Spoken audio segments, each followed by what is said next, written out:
Shalom saudaraku yang terkasih. Selamat berjumpa kembali di pertengahan bulan November ini dan semoga kita dalam keadaan sehat. Tentu kita mengalami pergumulan yang berbeda-beda. Barangkali kita sudah tercukupi dalam banyak hal. Barangkali juga masih banyak di antara kita yang masih kesulitan dalam memenuhi kebutuhan hidup. Selalu saja ada yang menjadi pergumulan di dalam kehidupan kita. Oleh karena itu, Tuhanlah yang memelihara kita. Dialah yang membantu kita dalam setiap pergumulan dan mencukupkan segala kebutuhan kita. Yang terpenting, kita harus selalu berserah kepada Allah. Pada hari ini kita berikan waktu yang terbaik untuk bersekutu dengan Allah melalui firman-Nya. Marilah kita awali dengan berdoa. Bapa kami yang Maha Pengasih, terpujilah Engkau di tempat yang Maha Tinggi. Melalui firman-Mu ini kami ingin dikuatkan dalam menjalani kehidupan ini. Kiranya Roh Kudus memimpin dan menguasai hati dan pikiran kami. Di dalam nama Yesus Kristus kami berdoa. Amin.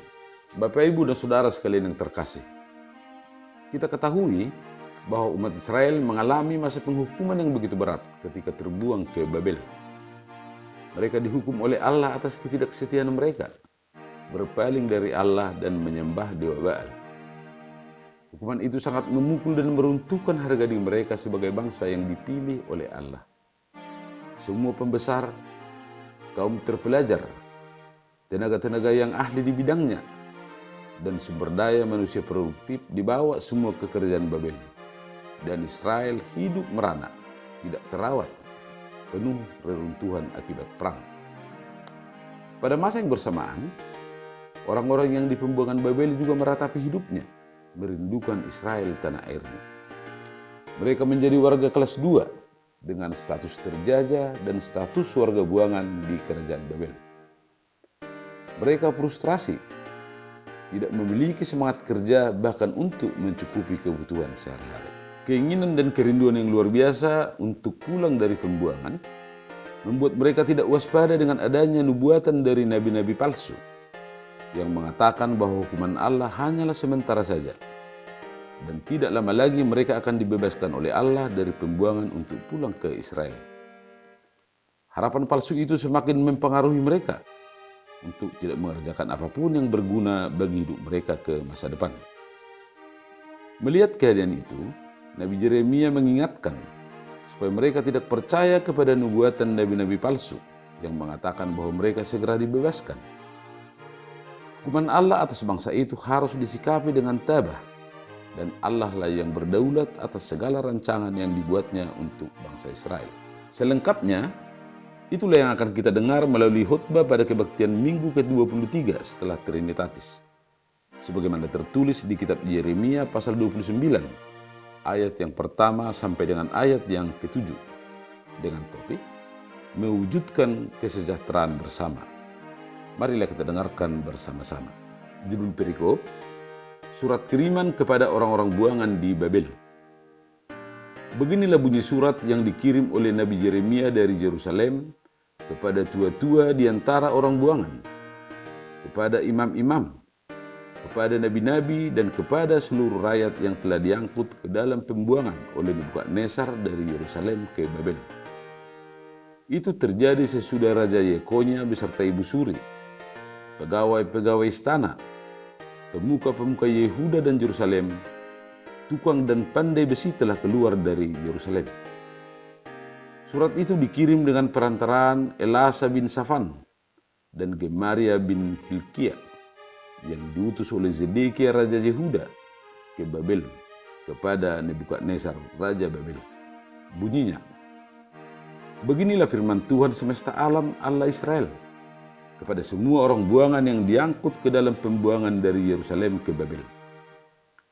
Dirikanlah rumah untuk kamu diami, buatlah kebun untuk kamu nikmati hasilnya, ambillah istri untuk memperanakkan anak laki-laki dan perempuan, ambilkanlah istri bagi anakmu laki-laki, dan carikanlah suami anakmu perempuan, supaya mereka melahirkan anak laki-laki dan perempuan, agar di sana kamu bertambah banyak dan jangan berkurang.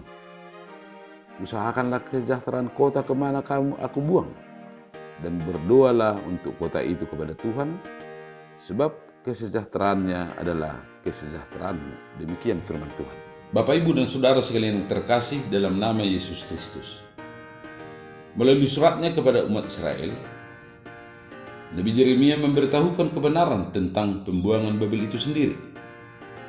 Sesungguhnya, hal itu terjadi karena ketidaksetiaan mereka kepada Allah, sehingga mereka dihukum.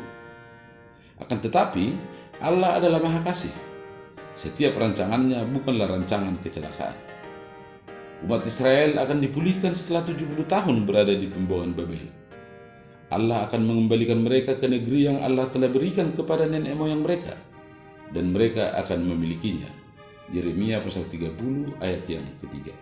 Di dalam suratnya itu, Nabi Yeremia juga menyadarkan mereka supaya menerima kenyataan yang mereka alami dengan sikap yang penuh ketaatan kepada Allah.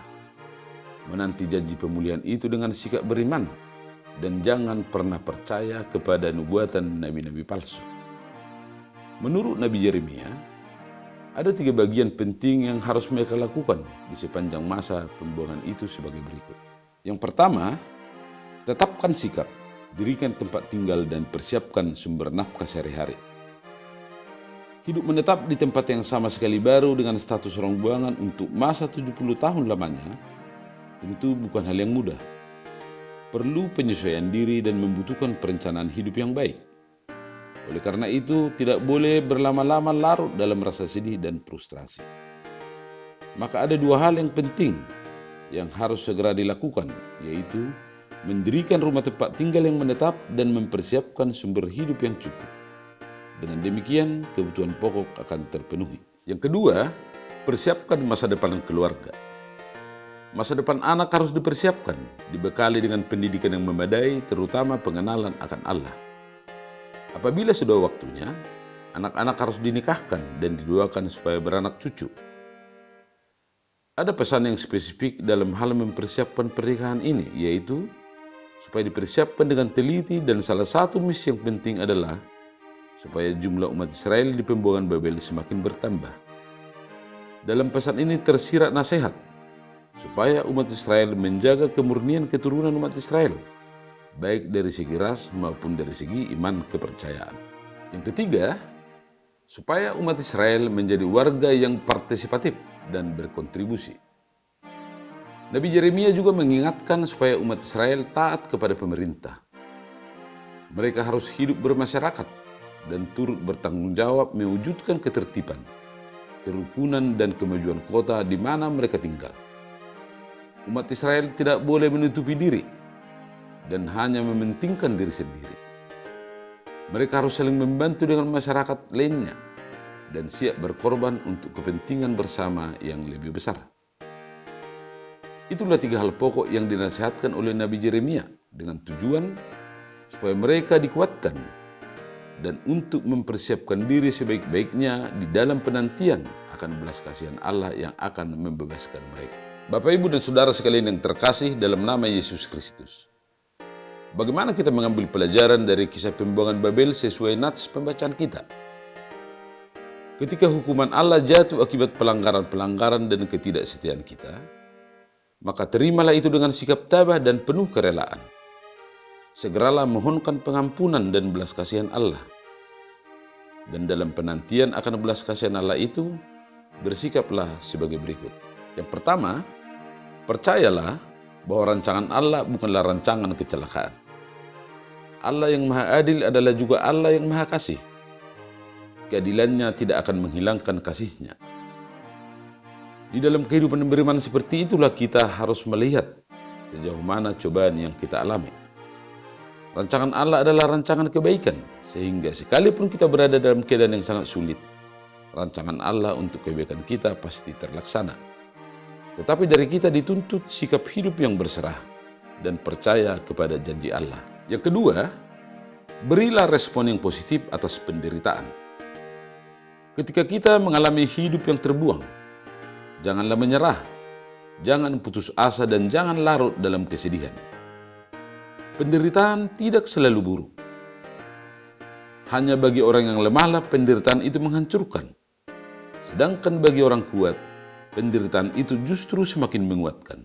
Dengan kata lain, Penderitaan yang sama bisa menghasilkan dampak yang berbeda-beda bagi setiap orang.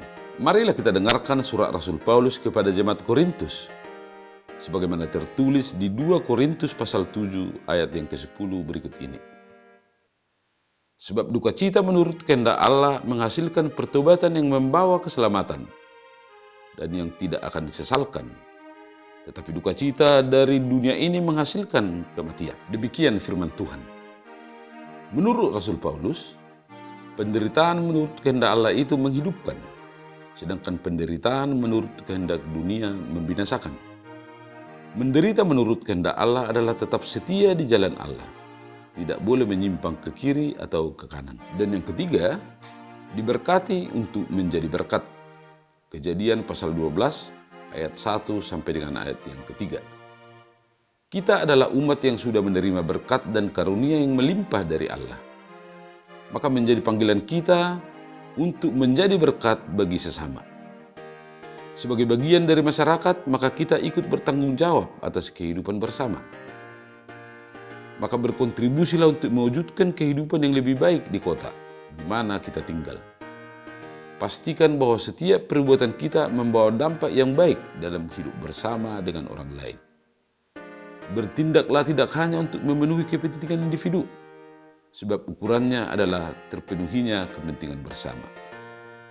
Kerukunan, kedamaian, dan ketertiban, serta kehidupan ekonomi yang lebih baik adalah ciri utama dari suatu kota yang sejahtera. Bapak, Ibu, dan Saudara sekalian yang terkasih dalam nama Yesus Kristus. Sesuai dengan topik minggu, yaitu mewujudkan masyarakat yang sejahtera, maka marilah mengingat kembali firman Tuhan yang tertulis di kitab Yakobus pasal 5 ayat 1 sampai dengan ayat yang ke-6. Masyarakat yang sejahtera akan terwujud apabila kita tidak saling menyalahkan, saling tolong-menolong, menjauhkan diri dari ketamakan dan penindasan. Jadilah saluran berkat bagi semua orang sekaligus menjadi garam dan terang. Selamat mengikuti ibadah minggu, kiranya Tuhan memberkati kita.